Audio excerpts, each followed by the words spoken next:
What's up, y'all? This is a continuation of the Chevy 350 teardown from my 87 Trans Am restoration. So I'm going to go ahead and just show y'all my progress I've made. First of all, I definitely don't leave your engine out like I did. My engine did end up getting water in it and seizing up a little bit. But I'll be going ahead and showing y'all me breaking it loose after removing the oil pan.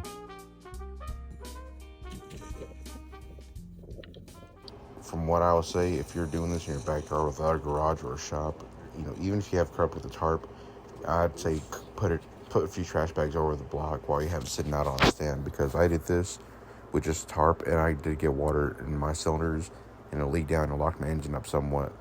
But thankfully it wasn't too bad to where I couldn't break it loose with just a pry bar, but I was able to break it loose. Here in a few minutes you'll be seeing me shaking and wiggling around the bottom end of the rods on the crank. As far as I know, they should have a little bit of play, but not much at all. But here you're about to see all this water leaking out of me just turning it over. But here I am just inspecting the bottom end. But from what I'm seeing, it looks like someone has been through here already and has already stamped all the rods.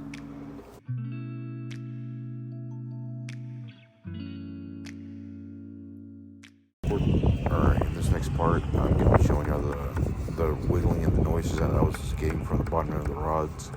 What I've been told is that I should have some kind of noise from the lash or whatever from the bottom end of these rods, but I'll let you have a listen because it's actually pretty loud.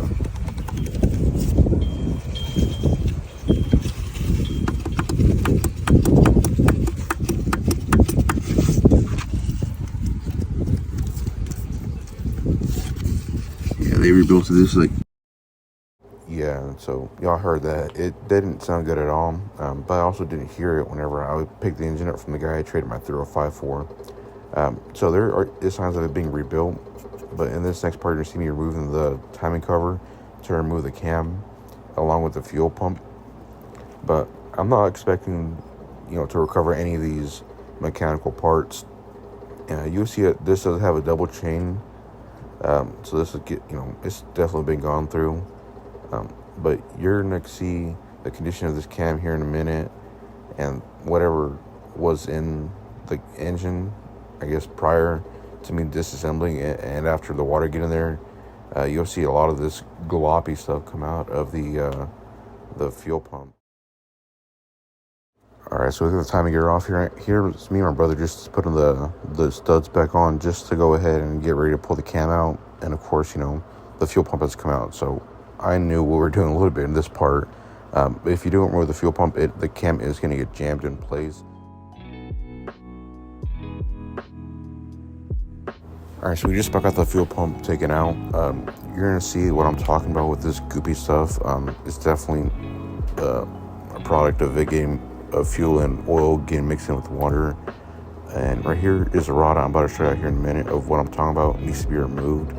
Because this can stop the crank or the cam from even coming out. So this is definitely something you want to remove. We pried that cover off and that rod just fell down. But here's what we're looking at so far. I'm not seeing any metal in there, so that's good. But here we are trying to get the cam out. It was pretty stuck. I did look inside there the best I can, and the bearings are toast.